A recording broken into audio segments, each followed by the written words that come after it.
Listo, hola, buenas tardes, ¿cómo están? Espero que estén muy bien. Bueno, bienvenidos a nuestro segundo streaming sobre el manejo nutricional del estreñimiento. Esperamos que en esta época de cuarentena y donde estamos cambiando un poco nuestros hábitos alimentarios, nos estamos volviendo sedentarios, este tema sea muy pertinente y las recomendaciones o los tips que vamos a ir dando sean de gran utilidad para ustedes. Mucho gusto a los que no me conocen, mi nombre es Diana Gamba, soy nutricionista dietista de la Universidad Nacional, magíster en fisiología de allí mismo, me he desempeñado como nutricionista clínica y nutricionista en el deporte y actualmente he iniciado mi ámbito investigativo como docente investigadora de la Universidad Nacional, de la Universidad Manuel Aberto. Ok, dando inicio, antes de dar inicio a nuestra presentación, puntualmente de entrar en el fondo de la temática del día de hoy, quiero agradecerles por estar con nosotros y comenzaremos entonces, empecemos. Como les dije, hablaremos hoy sobre el manejo nutricional explícitamente del estreñimiento y vamos a dividir las temáticas en, primero, en general, cómo es la fisiopatología o por qué puede suceder el estreñimiento, un poco de las consecuencias también. Luego abordaremos el tema que nos compete, que es el manejo nutricional del estreñimiento y posteriormente nos daremos cuenta que es importante nombrar por qué la fibra es tan nombrada en el manejo. Al finalizar vamos a tener un espacio de preguntas para que por favor si les surge alguna pregunta la vayan anotando durante la conferencia y en el momento de preguntas pues las resolveremos con mucho gusto. Y para iniciar, como les decía, es importante conocer cómo hacemos puntualmente las deposiciones o cómo sale de nuestro cuerpo el bolo fecal. El bolo fecal es conocido también como popó en algunas personas o en algunos pacientes. Cuando nosotros consumimos cualquier alimento, ya sea frutas, alguna harina, alguna proteína, eso se va a ir descomponiendo a través de nuestro tracto digestivo. Cuando llega al colon puntualmente es que se empieza a formar explícitamente lo que llamamos heces fecales. Y es importante que tengamos en cuenta la composición de las heces fecales. ¿Por qué? Porque de ello van a ver la importancia de por qué se maneja la hidratación y por qué se maneja la fibra. Las heces fecales están conformadas en 3/4 aproximadamente por agua y 1/4 es esa materia sólida o los sólidos que solemos ver. Esos sólidos son aquellos productos de la digestión que no fueron digeridos, que quedaron en su materia sólida y a veces también vamos a encontrar bacterias muertas. Todos en nuestro tracto gastrointestinal tenemos microorganismos que son benéficos para nuestra salud, pero usualmente, pues como todo ser vivo, tienen un ciclo de vida y en su muerte deben ser desechadas de nuestro cuerpo y eso se hace mediante las heces fecales. ¿Listo? En la imagen inferior derecha de la pantalla, ustedes ven más o menos anatómicamente cómo es el colon, el recto, principalmente, y el ano. ¿Por qué les traigo a colación esta imagen? Porque es importante que sepamos que al hacer la deposición tenemos unos esfínteres en la parte del ano, uno que es el esfínter anal interno y otro que es el esfínter anal externo, que se ubica casi en la salida pues del ano. Y estos esfínteres, junto con los músculos que tenemos a nivel pélvico, cuando hacemos una fuerza y los relajamos, estos esfínteres, es que se genera una presión y hace que el bolo fecal salga de nuestro cuerpo. Entonces, ya viendo cómo se pueden, o fisiológicamente, cómo hacemos nuestras deposiciones o cómo funciona esta parte, es importante abarcar qué es el estreñimiento. Usualmente el estreñimiento no tiene como tal explícitamente un significado, porque va a depender de la región donde estemos, no es lo mismo aquí en Colombia, en Europa, por ejemplo, de la cultura también. No va a ser lo mismo nosotros aquí en la capital por ejemplo, algunos de nuestros indígenas, pero en general tenemos una definición que la Organización Mundial de Gastroenterología, específicamente en sus guías del 2010, que nos dice que el estreñimiento es un trastorno que da esa sensación o que nos causa esa sensación de tener una defecación o no hacer nuestra deposición completamente, que además nuestras deposiciones no sean con cierta frecuencia, sino sea cada tercer o cuarto día, o que en una semana nuestras deposiciones sean muy pocas. Y esto genera ciertos malestares. Eso puntualmente es el estreñimiento. Cabe anotar que tanto mujeres como hombres podemos presentar estreñimiento. Todos alguna vez en la vida podemos presentar estreñimiento, ¿cierto? Simplemente en mujeres puede presentarse un poco más por el tema hormonal, porque durante la gestación, por ejemplo, puede ser que eso nos haga con mayor o presentemos mayor incidencia las mujeres. Lo segundo que vamos a abarcar es dos tipos de estreñimiento que es importante que conozcamos. Hay un tipo de estreñimiento que es el funcional y otro que es el orgánico. Vamos a iniciar a explicar qué es el funcional. El funcional tiene que ver más que todo con nuestros estilos de vida. Por eso un factor que va a generar el estreñimiento funcional van a ser los malos hábitos de alimentación, que no consumamos frutas y verduras, que no consumamos tantos productos integrales, por ejemplo, que nuestra hidratación no sea lo suficientemente que cubra nuestras necesidades, por decirlo así, porque ya sabemos que el bolo fecal está formado casi en su totalidad por agua. Si no vamos a hidratarnos bien, ¿de dónde va a venir esa agua para formar ese bolo fecal, cierto? A veces cuando cambiamos en el entorno, por ejemplo ahorita que solo estamos en nuestra casa o que algunos, digamos en los viajes, es lo más frecuente que puede presentarse un estreñimiento funcional. Cambiar de entorno hace que nuestro tracto gastrointestinal, específicamente nuestro colon, se ponga un poco más lento, tenga ciertas dificultades. El sedentarismo definitivamente va a afectar que ese tránsito gastrointestinal que tenemos sea tan efectivo. Entonces, en esta época, como les decía, de cuarentena, muy probablemente algunos estemos notando ciertos cambios en nuestras deposiciones o que no las hagamos en el mismo horario o en la misma frecuencia que las hacíamos antes de entrar a cuarentena.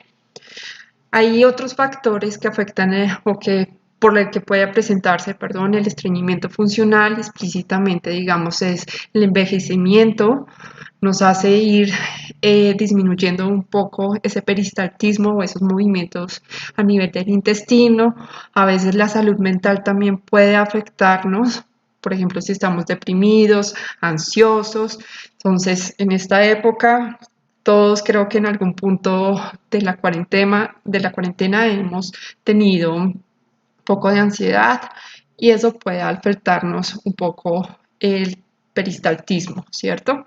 Se ha visto también en estudios que las personas con un nivel educativo bajo y con bajos ingresos también suelen presentar un estreñimiento funcional. Principalmente esto también es relacionado con los factores alimentarios, porque si uno ve las personas de bajo nivel educativo y bajos ingresos no suelen priorizar el consumo de frutas y verduras, sino más otro tipo de alimentos que los hagan sentirse un poco más satisfechos propiamente, es más cultural, por decirlo así. Y otro síntoma que podemos ver o otra causa que puede generarnos estreñimiento funcional va a ser si la persona presenta algún abuso físico o sexual. Las personas que han trabajado en clínica y que les ha llegado alguna persona con alguno de estos abusos pueden notar y corroborar que usualmente presentan estreñimiento. En la segunda clasificación vamos a encontrar el estreñimiento crónico orgánico. Generalmente este estreñimiento orgánico está relacionado más con patologías, con enfermedades. Por ejemplo, cuando tenemos alguna alteración neurológica, específicamente digamos en la parálisis cerebral, son personas que están técnicamente postradas en su cama, que no tienen un movimiento, que requieren a veces de una sonda gástrica para su alimentación y que efectivamente cuando uno va a evaluarlos nutricionalmente nos refieren que cada tercer o cuarto día o una vez a la semana hacen deposiciones. Algunos medicamentos, por ejemplo los antiácidos, pueden afectarnos y generar a lo largo del tiempo un estreñimiento orgánico. Cuando también se presentan ciertas alteraciones en la motilidad, como es el megacolon, va a presentarse un estreñimiento propio de la patología y a veces en algunas enfermedades metabólicas como el hipotiroidismo, ahorita que se presenta tanto en nuestra población colombiana, la hipercalcemia, que son niveles muy altos de calcio, o por ejemplo la fibrosis quística. Ahora vamos a pasar a cómo podemos diagnosticarlo, ¿cierto? ¿Cómo podemos saber qué es estreñimiento si, digamos, solo tuve una dificultad? Si un día uno solo tuvo una dificultad, no puede decir que ya es estreñimiento. Entonces, la Organización Mundial de Gastroenterología determina que los criterios de Roma 3 nos van a ayudar mucho con este diagnóstico para determinar si la persona tiene o no estreñimiento o si nosotros tenemos estreñimiento. Entonces, lo importante es que de los siguientes síntomas que les voy a decir, se presente 2 o más síntomas dentro de los hace 3 meses a 6 meses. ¿Listo? Este es el periodo de tiempo para saber o poder diagnosticar si la persona les refiere que tiene estreñimiento. Uno de ellos es que uno de los síntomas es que tengan un esfuerzo durante la defecación, que sea muy difícil presentar esa deposición, que tengan unas heces duras o tipo caprinas. Las caprinas, cuando uno ve la deposición en la cisterna, son aquellas que son como bolitas, que uno las ve muy secas, muy duras, ¿listo? Que tengan una sensación de incompleta. Entonces fueron al baño, les dicen a ustedes que, o uno siente que no, como que todavía falta más por sacar del organismo. Ese es otro síntoma. La sensación de que hay una obstrucción anorrectal, entonces que uno siente que todavía hay algo, pero no sale nada. ¿Listo? Que hay una necesidad a veces de recurrir a ciertas maniobras manuales para que uno pueda hacer la deposición. A veces puede ser que si es un cuidador de una persona adulta mayor que casi no camina, por ejemplo, a veces tienen que recurrir a un tacto anorrectal para poder sacar esas deposiciones. O también otra, última sintomatología que les pueden referir es que hace menos de 3 deposiciones a la semana. ¿Listo? Entonces ya sabemos que si de esos síntomas que les acabo de decir presenta 2 o más y frente a la duración de estos síntomas podemos diagnosticar o decir que esa persona tiene estreñimiento. Entonces, si se acuerdan en la escala que les acabo de nombrar, en los criterios de Roma 3, perdón, nos dice que las deposiciones caprinas es uno de los síntomas.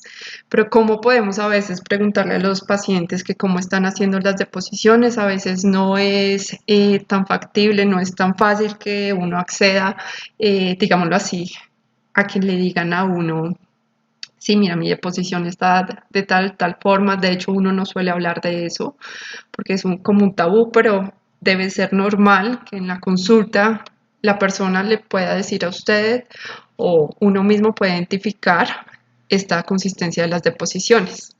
Entonces, para eso se creó la escala Bristol. La escala Bristol nos determina los diferentes tipos de deposiciones que puede presentar una persona y uno puede comparar de lo que ve en la cisterna a lo que ve en la escala Bristol. Por ejemplo, la tipo 1 es la que hacíamos referencias en los criterios de Roma 3 para que se observen cómo son. La tipo 2 generalmente parece una salchichita, pero es mucho más dura y grumosa. La tipo 3 parece una salchicha, pero uno le ve ligeras grietas como tal en los bordes de las deposiciones. La tipo 4 y la 3 suelen ser lo que normalmente uno considera que es normal, ¿cierto? Pero cada persona puede discrepar en que es normal su deposición. Estamos en la tipo 4, la tipo 4 es como una salchichita, pero es más húmeda, uno ve en la cisterna que es más suave, la tipo 5 parecen trocitos, no es como las caprinas que son bolitas, sino son trocitos pequeños y son pastosos. La tipo 5 ya es un poco más blanda, no es como un término entre sólido y líquido, por decirlo así. Y la tipo 7 es totalmente las deposiciones líquidas que solemos tener a veces. Entonces, si ustedes son profesionales de la salud, pueden valorar primero la consistencia de las deposiciones, la sintomatología que les refiere la persona al hacer la deposición, si les dice que tiene mucho esfuerzo, si la deposición la hace con mucho dolor o mucha dificultad. Es importante que veamos los antecedentes médicos de las personas, si presentan alguna enfermedad o toman algún medicamento, porque ya vimos que puede presentar un estreñimiento funcional o un estreñimiento orgánico propio de alguna enfermedad o medicamento. Y lo más importante es que nos centremos también en la anamnesis alimentaria para evaluar cuánta cantidad de fibra está consumiendo, la frecuencia de consumo de frutas y verduras, de la panadería, si consume comidas chatarras o comidas rápidas, por decirlo así, si consume bebidas gaseosas, la cantidad de agua que suele consumir en el día. ¿Listo? Después de ver qué es el estreñimiento, por qué causas puede presentarse, ¿cierto? ¿Cómo lo podemos diagnosticar? Es importante saber las consecuencias del estreñimiento a lo largo del tiempo. Entonces, el primero es que puede presentarse mala absorción de ciertos nutrientes como vitaminas y minerales, que a lo largo del tiempo puede repercutir en nuestro estado de salud. Hay también problemas gastrointestinales asociados al estreñimiento crónico, que puede ser que la persona más adelante presente hemorroides o diverticulitis, y eso también va a cambiar sus hábitos alimentarios, que pueda presentar un envejecimiento prematuro además. Y en la parte de salud mental no solo va a generar el estreñimiento, sino también va a repercutir y volverlo un poco más crónico, porque cuando tenemos estreñimiento nos sentimos más irritables, estamos más cansados, ¿cierto? Estamos casi débiles. Ahora entramos en la segunda parte de nuestra conferencia, que es el manejo del estreñimiento, principalmente enfocado a la parte nutricional. La Organización Mundial de Gastroenterología, en sus guías para el manejo del estreñimiento, y lo que uno ve en las guías europeas y a nivel de Latinoamérica, siempre el primer punto a abarcar para el manejo del estreñimiento van a ser cambiar los hábitos de vida o fomentar unos buenos hábitos de vida. Y esos buenos hábitos de vida van a ser el punto del consumo de fibra, o sea, consumo de frutas y verduras, el consumo de líquidos, principalmente de agua, aunque también uno tiene en cuenta los jugos, los caldos, pero como estamos fomentando buenos hábitos de vida saludables, ¿cierto? Va a ser restricción de ciertos alimentos, muy específicamente, si el paciente o la persona les dice que hay cierto alimento que suele estreñirlos un poco más o no, del ejercicio y del hábito deposicional. Entonces, si se dan cuenta, son 5 factores que tenemos que evaluar en los hábitos de vida. Ya vamos a abarcar en general cada uno. Del hábito deposicional, solo quería decirles que últimamente pues las guías nos han aconsejado tener una posición al momento de hacer nuestra o sacar heces fecales de nuestro cuerpo, y es más asociado para que esos esfínteres que tenemos en la parte anorrectal sea más fácil su relajación y no tengamos ninguna dificultad. Por eso es que a veces se escuchan que recomienda que al frente de la cisterna pongan como una banquita como para que uno quede en cuclillas, digámoslo así. Eso va a facilitar un poco que esos esfínteres estén más relajados y no se tengan ningún problema. Entonces vamos a la parte del ejercicio. Si se acuerdan, es muy importante para el manejo, específicamente el ejercicio aeróbico, porque se ha visto que el ejercicio aeróbico mejora la rectosimia o esos movimientos a nivel del recto que podemos presentar. A lo mejor esos movimientos a nivel intestinal disminuimos un poco esa retención de gas porque va a ser mucho más fácil que se expulse el gas y aparte eso va a presentar una disminución en la distensión abdominal. Entonces van a ver que la mejoría frente a los síntomas de que me siento muy lleno, tengo muchos gases, va a mejorar. Y además de eso, va a verse disminuido un poco ese estrés o la ansiedad o la depresión de que no puedo ir al baño a hacer simple porque me pasa esto a mí. Bueno, entonces en este momento esperamos que sea pertinente fomentar o seguir fomentando los hábitos de vida saludables.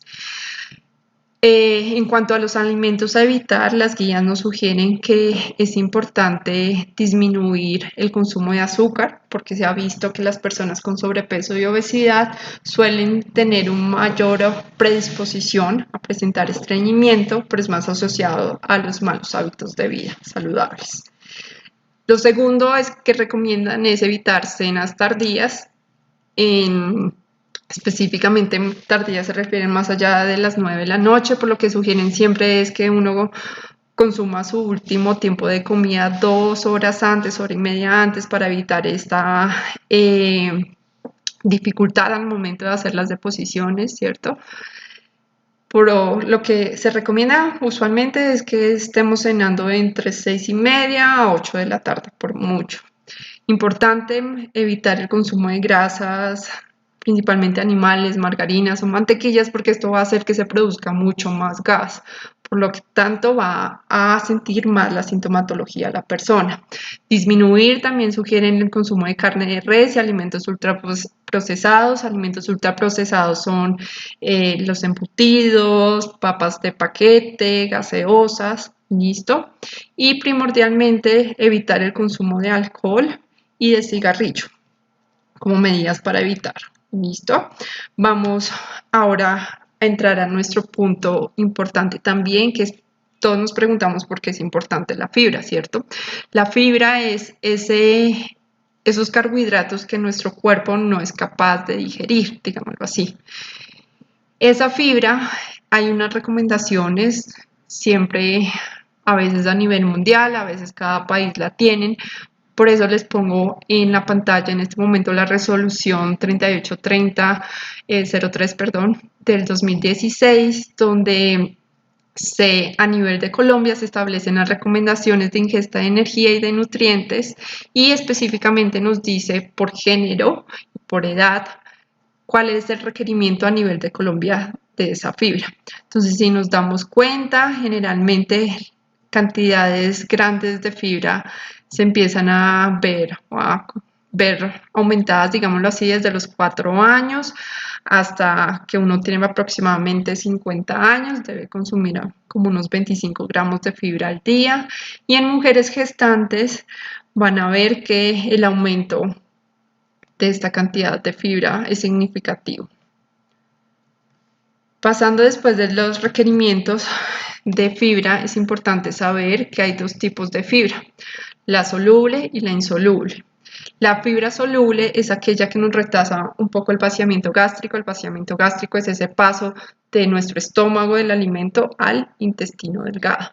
¿Listo? Y este tipo de fibra lo que va a hacer, además de formar el bolo fecal, es que va a servir para digerir, como para que las bacterias colónicas la digieren. El otro tipo de fibra es la fibra insoluble, que lo que nos ayuda un poco también es a formar el bolo fecal, es su principal función, y además notamos que las bacterias colónicas o esas bacterias, esos microorganismos que encontramos a nivel de colon no las van a fermentar, por decirlo así. Es importante aquí abarcar además que actualmente se está viendo otra clasificación no solo por fibra soluble e insoluble, sino fibra fermentable y no fermentable. Solo que este es un tema que aún está empezando a establecerse, ¿listo? Pero ustedes si van a buscar artículos científicos o alguna literatura van a poder a veces los más recientes encontrar fibra fermentable y fibra no fermentable. En la fibra fermentable vamos a encontrar lo que es la fibra soluble, específicamente las dos filas que encuentran, listo, y en la fibra no fermentable vamos a encontrar la fibra que es insoluble y la última, la soluble, que vemos en nuestra diapositiva. En la fibra soluble, el principal cuadro, ya sabemos que además de ser fibra soluble, es fermentable. Encontramos los fructooligosacáridos, o los famosos FOS, y los galactooligosacáridos. Y estos dos tipos de fibras los encontramos en lo que son las legumbres, las nueces, las semillas, el ajo, el trigo, el centeno. Entonces de ahí la importancia de que en nuestra alimentación incluyamos alimentos altos en fibra, como la panadería integral, por decirlo así, legumbres. Acuérdense que las legumbres pueden ser frijoles, verdes, arvejas verdes, ¿listo? En la segunda clasificación de fibra soluble y fermentable encontramos el almidón y algunas gomas como la guar, la arábiga, la pectina. Recordemos que esas gomas usualmente las vemos no tanto en los productos en la cocina, en nuestras preparaciones, sino más en productos industriales para favorecer un poco la estabilidad de las preparaciones. Sin embargo, podemos encontrar estos almidones y estas gomas y la inulina en legumbres, también en cereales como el arroz, el trigo, en la avena, en el banano, en la papa. Y vamos por último a la fibra soluble no fermentable, que es el Pixilum o el beta-glucano. El beta-glucano lo encontramos en la avena, el Pixilum se encuentra más que todo en las semillas de plantago. Usualmente a veces ustedes lo pueden ver en algunos medicamentos para el manejo del estreñimiento, pero como tal no es algo que uno usualmente en Colombia consuma. Y la fibra soluble, recordemos que es fibra totalmente que no se fermenta. Encontramos lo que es la lignina y el trigo. La lignina la solemos encontrar en frutas, vegetales, en el arroz integral. Listo, en la pasta integral encontramos un poco de ese trigo. Y por último, en cuanto a fibra insoluble y no fermentable, encontramos la celulosa y la metilcelulosa. Estas las encontramos específicamente en la piel de las frutas y verduras, en lo que son las leguminosas. Las leguminosas es el frijol seco, la arveja seca, la lenteja seca y en algunas nueces. Entonces, si se dan cuenta, lo ideal es que uno maneje una alimentación variada, ¿cierto?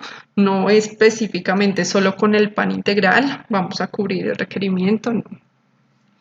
Para que veamos un caso de la vida real y lo llevemos a la realidad, ¿cierto? Tenemos a esta mujer, ella se llama Luna, tiene 32 años, pesa 57 kilogramos, mide 163 centímetros. Vimos en los requerimientos, según la resolución, que necesitaba 25 gramos de fibra al día y le pusimos un requerimiento calórico de 1800 kilocalorías por día. Ahorita digamos que está un poquito baja porque estamos en cuarentena, ¿cierto? No estamos haciendo mucha actividad ni moviéndonos mucho, entonces por eso hay que disminuir un poco el requerimiento. Entonces aquí les traigo a colación como un menú de un día normal, de lo que puede aconsejarse a las personas, obviamente cubriendo el requerimiento que tiene en nuestro caso, que es Luna. ¿Cierto? Digamos, en el desayuno les recomendamos consumir una bebida natural, en este caso es el café, mitad agua, mitad leche, puede ser. Esto no nos va a aportar fibra. El consumo de una mogolla integral, la mogolla integral nos aporta en la columna, en la última columna donde dice cantidad de fibra, vamos a ver la cantidad de fibra que nos aporta esa cantidad que le estamos dando, que es 3,2 gramos. Más una tajada de queso, ¿cierto? Que va a ser la proteína de nuestro desayuno y lo ideal es que se consuma la fruta entera, ¿cierto? En este caso decidimos darle un poco de color al plato mango. En la media mañana, como no estamos teniendo mucha actividad física, le recomendamos, y para suplir un poco también esa cantidad de fibra, consumir una porción de fruta, en este caso van a ser fresas. En el almuerzo y la cena va a estar formado por lo que es una proteína, un carbohidrato, una harinita y una porción grande de ensalada. Listo, en el almuerzo le dimos filet mignon con arroz blanco, con una ensalada mixta que puede ser de arvejas, lechuga y zanahoria y maíz. Y en la cena le dimos lo que es una pechuga asada, ¿cierto? Para no cocinar mucho, un poco de puré de papa y una ensalada verde, básicamente lechuga y espinaca y un poco de apio. En la media tarde decidimos recomendarle otra porción de fruta y si nos damos cuenta y sumamos toda la cantidad de fibra, perdón, que nos aporta nuestro menú, nos damos cuenta que es casi un 18,3 gramos lo que estamos aportando. Ni siquiera todavía nos falta adecuar un poco esa cantidad de fibra que necesitamos. Son casi 6 gramos de fibra que tendríamos que darle, que a veces no es fácil que la persona consuma tantos alimentos, digamos en esta época de cuarentena, algunas familias están teniendo que disminuir la cantidad de alimentos, ¿cierto?, que traen desde afuera o a veces también sienten poca hambre, están omitiendo tiempos de comida, entonces si se dan cuenta siempre hay algo que nos evita cubrir esos requerimientos de fibra. Para mejorar esos requerimientos de fibra, se han creado módulos especiales de fibra que aumentan esa cantidad de fibra. Pero antes de entrar en este tema, quería traerles a colación esta revisión de literatura del estreñimiento crónico que se realizó en el 2018, donde recalcaban que específicamente con la fibra soluble había una mejoría de los síntomas y una mejoría en la microbiota. Ya sabemos que microbiota son esos microorganismos que tenemos a nivel del tracto gastrointestinal, ¿listo? Y hacían especial énfasis en los fructooligosacáridos, que es un tipo de fibra soluble, si se acuerdan en las diapositivas anteriores se los presenté. Estos fructooligosacáridos son considerados también como prebióticos. Los prebióticos son esos alimentos que nos contribuyen a mejorar la proliferación o el crecimiento de esa microbiota. Acordémonos que esa microbiota es muy importante para evitar enfermedades crónicas no transmisibles más adelante, como lo es la obesidad o enfermedades del corazón. Estos focos específicamente en el estreñimiento han notado que aumentan un poco el bolo fecal y este aumento en el bolo fecal hace que se genere un poco más de gas y ese gas genere una propulsión para que las heces fecales salgan de nuestro cuerpo. Octavo tipo de fibra soluble es la polidextrosa. La polidextrosa es una fibra, un carbohidrato artificial. Es considerado un carbohidrato de bajo índice glicémico, por lo que puede administrarse también a pacientes con diabetes o personas que tengan problemas de azúcar. Listo. La FAO y la OMS aseguran su consumo, no lo restringen, pero sí sugieren que el consumo de esta polidextrosa no supere los 90 gramos al día o los 50 gramos por dosis para no presentar más como intolerancias. ¿Listo? Entonces, lo que les decía, se han creado módulos de fibra, suplementos de fibra para el manejo del estreñimiento y cubrir esas necesidades de fibra que tenemos diariamente. Entonces, lo ideal que uno tiene que evaluar en un suplemento de fibra, ya vimos, es que tenga fibra soluble, que va a contribuir a mejorar esa sintomatología.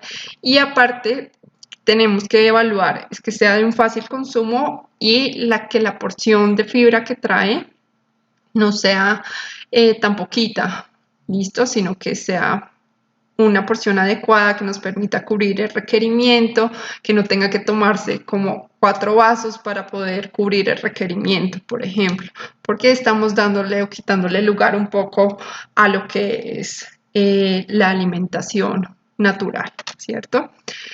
Entonces, por ejemplo, lo que siempre sugiero es que uno compare en el mercado. Entonces, tenemos estas 3 tipos de fibra, por ejemplo, que es high fiber, metamucil, el fijo gel. Entonces vemos que high fiber está compuesto principalmente su fibra soluble por polidextrosa y fructooligosacáridos, que es fibra, acuérdense, soluble y fermentable. Está el metamucil, que está compuesto por el pipsilum. Es un tipo de fibra soluble, pero no es fermentable. Y está el fibogel, que es un tipo de fibra también pipsilum, fibra soluble y no fermentable. Entonces ahí es importante, ok, en el mercado podemos encontrar más fibras, pero que miremos la cantidad de fibra que nos aporta por porción.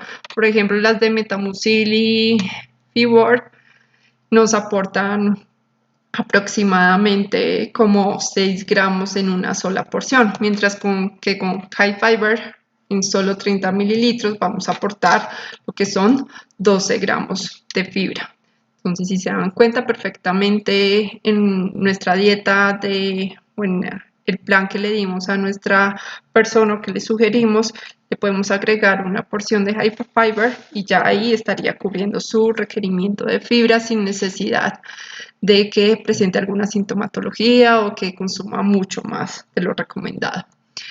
Entonces, es importante recalcar que high fiber es una fibra líquida con FOS, listo, no es un polvo difícil de diluir. Principalmente lo que se ha visto es que mejora la regularidad intestinal, además que nos hidrata un poco ese bolo fecal y tiene un efecto probiótico, por lo que trae FOS, listo. No genera efectos laxantes, que eso es importante porque la idea tampoco es que generemos ese efecto al darle algún tipo de fibra a las personas, que nosotros mismos si tenemos estreñimiento tengamos que recurrir a un laxante, sino lo ideal es que nuestro tracto gastrointestinal pueda funcionar como es normal. ¿Vale? No va a interferir, se ha visto que no interfiere en la absorción de ningún medicamento y además, precisamente porque mejora esa regularidad intestinal, tiene este efecto probiótico, es significativo a la disminución de los medicamentos que usualmente usamos para el estreñimiento, ya sean laxantes o enemas o cualquier cosa que se pueda presentar medicinalmente, por decirlo así, para el manejo del estreñimiento. ¿En quiénes podemos usar high fiber? Es la pregunta de todos. Lo podemos usar en personas jóvenes, en adultos que presentan estreñimiento, o personas que requieren una alta cantidad de fibra, por ejemplo, las gestantes. Las gestantes suelen presentar mucho estreñimiento por el consumo de los suplementos, especialmente del hierro, ¿listo? Y aparte porque el feto empieza a movilizar un poco esos órganos, generando también un poco de presión en nuestro intestino, lo que hace que ella usualmente suele presentar estreñimiento. Además de eso, la capacidad gástrica por ese mismo movimiento de desplazamiento de los órganos genera una reducción del apetito.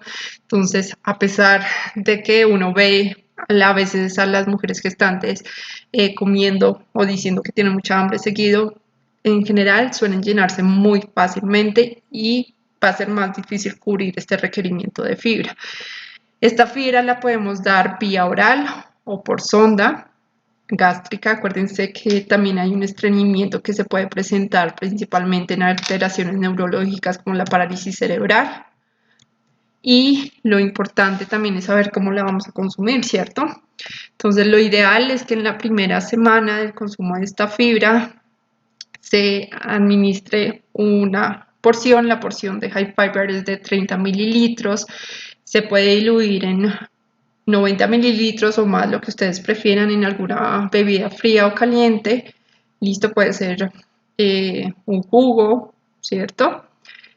Y se lo consuman, lo ideal es que vayan descontinuando el uso de laxantes o de esos medicamentos que nos ayudan a formar la masa fecal o el bolo fecal y evitar el consumo también de purgantes, precisamente para evaluar o que esos FOS y esa polidextrosa vayan teniendo su efecto benéfico dentro de nuestro tracto gastrointestinal. A la segunda semana lo ideal es que se puede incrementar a casi 2 tomas al día de high fiber. Entonces serían casi 24 gramos de fibra que estaríamos consumiendo, casi cubriendo nuestro requerimiento nutricional solo con consumir las 2 porciones de high fiber. Por sonda, como les decía, también la podemos administrar. Lo ideal es que esos 30 mililitros se diluyan en otros 30 mililitros de agua estéril. Cogen con la jeringa, irrigan primero la sonda de la persona con agua estéril, agua pura, digámoslo así. Insertan el bolo fecal de high fiber y vuelven y lavan la sonda. Igual ustedes cuando la usen, o las personas que han tenido la oportunidad de usar esta fibra en pacientes crónicos con lo que es uso de sondas gástricas, van a ver que la sonda queda limpia, no hay riesgo de obstrucción, que es lo que más le preocupa a uno cuando usa estos módulos de fibra en lo que es en sondas. Vemos la información nutricional. Solo aporta 32 kilocalorías, que son importantes que las tengamos en cuenta para el requerimiento diario. Aportan calorías porque ya les dije que la fibra es un tipo de carbohidratos que no son digeribles por nuestro organismo. Entonces, sin embargo, nos van a aportar una energía, ¿cierto? Y ahí vemos que nos aportan 11 gramos de fibra. Y finalmente llegamos a las conclusiones, que espero que les haya quedado claro el tema o hayamos resuelto algunas dudas. Lo más importante que vemos es, espero que hayamos todos quedado de esta charla, es cómo está compuesto el bolo fecal, que es 80% agua, 20% sólidos. Por eso es importante manejar la hidratación y el consumo de fibra en el manejo del estreñimiento, ¿cierto? Si todos tenemos algún momento en la vida que podemos presentar estreñimiento, ya sea orgánico o funcional, y ya sabemos cómo podemos ir mejorando este tipo de sintomatología. Es importante que, si somos profesionales de la salud, indaguemos sobre los hábitos alimentarios de la persona y el hábito intestinal, y eso nos va a ayudar a guiarnos a dar un adecuado diagnóstico y un adecuado manejo. ¿Listo? Por cuarto, la conclusión que quería dejarles es que es importante el tipo de fibra. ¿Listo? Que consumamos. Ya sabemos que la fibra soluble tiene un beneficio, especialmente si es fermentable, para el manejo de la sintomatología y del estreñimiento, como lo es la fibra fosa, que sigue siendo muy importante para el manejo del estreñimiento funcional. Espero que con esta presentación hayamos encontrado información pertinente en este momento de nuestras vidas, les sea de gran utilidad en su consulta diaria, ya sea que estén haciendo telemedicina o que estén digámoslo así, yendo a su consultorio, ¿cierto? Que ustedes mismos estén presentando estreñimiento. Bueno, y vamos a pasar a la parte de preguntas. ¿Alguien tiene alguna pregunta que les haya surgido? Igual los invitamos a seguir nuestras redes sociales, a seguirnos también en nuestros live que estamos presentando por nuestro canal de YouTube. Es importante también si nos comparten sus experiencias, si nos pueden preguntar.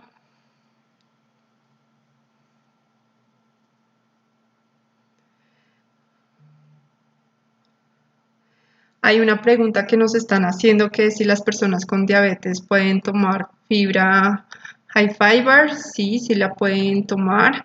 Si ustedes se dan cuenta en la parte de composición o de la información nutricional, dice que no trae azúcar, que es muy importante para el manejo de la diabetes. Entonces, con tranquilidad podemos darla. Trae polidextrosa, pero la polidextrosa, acuérdense que es un tipo de carbohidrato de bajo índice glucémico, por lo cual podemos usarla. Es bueno, nos hacen otra pregunta, que si es bueno el uso de aceite vegetal. Sí, es bueno el uso de aceite vegetal, es el más recomendable. Lo que uno usualmente sugiere es que qué tipo de aceite vas a consumir. Lo ideal es que no sea una mezcla de aceites vegetales, que a veces uno encuentra como aceite de palma, aceite de soya, aceite de girasol, aceite de canola en uno solo, sino que sepa uno recomendar o escoger puntualmente qué es este tipo o cuál es el más sugerido. Usualmente el que uno recomienda es el aceite de oliva, el aceite de girasol, el aceite de canola, pero depende de las preparaciones que vayamos a hacer y el objetivo que tenga cada persona, va a ir la recomendación. Nos hacen otra pregunta que es si teniendo en cuenta que la manzana es astringente sigue siendo recomendada para el manejo del estreñimiento. Sí, se dieron cuenta en la parte de restricción, a pesar de que es una fibra consideramos astringente, si la persona denota que la manzana no le genera sintomatología, no le genera un estreñimiento, puede consumirla, no hay necesidad de restringirla. Por eso en la anamnesis alimentaria es importante también relacionar un poco la ingesta que van teniendo con la presencia de sintomatología. Usualmente la manzana lo ideal es que lo consuma con la cáscara. La cáscara también encontramos fibra importante para formar este bolo fecal, para que tengan en cuenta. Obviamente bastante hidratación. Nos hacen otra pregunta y es que ¿desde qué edad puede empezar a tomar fibra? Generalmente tomar fibra pues en todas las edades hay que tomarlas. No sé si hacen explícitamente a high fiber. High fiber la pueden consumir desde niños. Obviamente hay que tener en cuenta el requerimiento de estos niños, que no vaya a subadecuarse o a reemplazarse. Es importante tener en cuenta también en los niños que la idea es incentivar los buenos hábitos alimentarios, entonces que uno le dé high fiber no significa que no deba consumir fibra, por decirlo así, o frutas y verduras, sino que nos va a ayudar un poco a mejorar esta sintomatología, o a veces que los niños suelen, digamos en esta época de COVID, se estresan un poco más porque no pueden salir, puede presentarse estreñimiento a pesar de que mantengamos la alimentación normal, pero con high fiber podemos ayudar un poco con esa sintomatología. Nos hacen otra pregunta que es con el consumo de suplementos de fibra y una recomendación especial en cantidad de líquidos. No, la cantidad de líquidos también va muy individualizada a las personas. Podemos requerir entre 35 a 45 mililitros por kilogramo de peso de personas, o también en las recomendaciones en esta resolución 3803 del 2016 también encontramos el requerimiento individual. No podemos decir que una persona usualmente debe consumir 3 o 2 litros de líquido, no, porque todos somos distintos, todos pesamos distinto, entonces va a ser muy individualizada.